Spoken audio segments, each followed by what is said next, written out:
تو یہاں سے جانے والے فرشتے کہتے ہیں کہ ہم زمین پر گئے تھے جہاں نبی اور آل نبی کا ذکر ہو رہا تھا، اس ذکر سے ہمارے اندر خوشبو ایجاد ہوئی ہے۔ اب یقیناً جس ذکر کی وجہ سے فرشتوں میں خوشبو آئی ہوگی،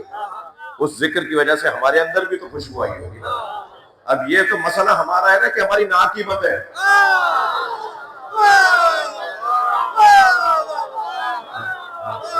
ہمیں وہ جنت کی خوشبو نہیں آ رہی، ورنہ جتنی دیر تک میں اور آپ اس ذکر میں بیٹھے رہیں گے، ہم اتنی دیر تک جنت میں بیٹھے ہیں۔ جی، تو وہ فرشتے جو وہاں پر کہہ رہے ہوں گے، خوشبو جنہیں آئے گی وہ کہیں گے کہاں سے آ رہے ہو، اور یہ کہیں گے ہم وہاں سے آ رہے ہیں جہاں ذکر نبی اور آل نبی ہو رہا تھا۔ تو وہ رہ جانے والے فرشتے کہیں گے کہ ہمیں بھی لے چلو، تو کہیں گے انہم متفرقون، وہ اپنے گھروں کو چلے گئے، مجلس ختم ہو گئی، محفل ختم ہو گئی، میلاد ختم ہو گیا، جہاں بھی ذکر ہو رہا ہوتا ہے تو کہیں گے وہ تو ختم ہو گیا، سب اپنے اپنے گھروں کو چلے گئے۔ تو وہ فرشتے کہتے ہیں ہمیں لے جاؤ، ہم اس زمین سے مس ہو کر آئیں گے جہاں وہ بیٹھے ہوئے تھے، اپنی قدر کو محسوس کریں گے۔ جب وہ چلے جائیں گے تو ہم اس فرش سے مس ہو کر آئیں گے۔ یقین جانیے، میں نے ایک یہ روایت بھی کہیں دیکھی ہے کہ پروردگار عالم نے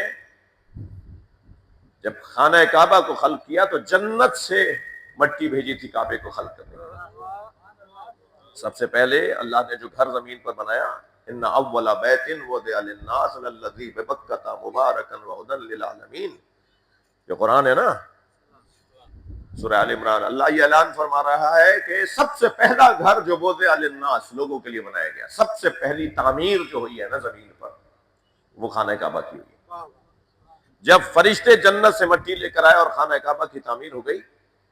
اور کعبے کی تعمیر ہونے کے بعد جو مٹی بچی تو اللہ نے فرمایا فرشتوں سے کہ اس کو پوری زمین پر اس کے ذرات کو پھیلا دو۔ تو فرشتوں کے پروں سے جو ذرہ ذرہ پوری زمین پر گرا جا کر فوراً 100 سال بعد، 1000 سال بعد، 3000 سال بعد میں فوراً مختلف اوقات اور مختلف سنوں میں اور مختلف سالوں میں اس جگہ جہاں ایک ذرہ بھی جنت کی مٹی کا، خانہ کعبہ کی بچی ہوئی مٹی کا گرا، وہاں اللہ نے مسجد بنوائی، چاہے وہ 600 سال کے بعد بنی ہو، چاہے وہ 1000 سال کے بعد وہاں آج مسجد بنی ہو، مگر اس جگہ پر جنت کی مٹی کا ذرہ موجود ہے۔ اور جب کربلا میں امام حسین شہید ہوئے اور کربلا کی خاک فرشتوں کے پروں میں آئی، اور پھر اللہ نے حکم دیا ان فرشتوں کو کہ یہ جو خاک کربلا ہے اسے پوری زمین پر بکھیر دو، تو جہاں بھی ایک ذرہ جا کے گرا وہاں حسین کی مجلس ہوتی ہے، وہاں امام کی مجلس ہوگی، وہاں ذکر امام حسین ہوگا۔ یہ روحانی مسائل ہیں۔ صلوات پڑھ لے نبی کی نام۔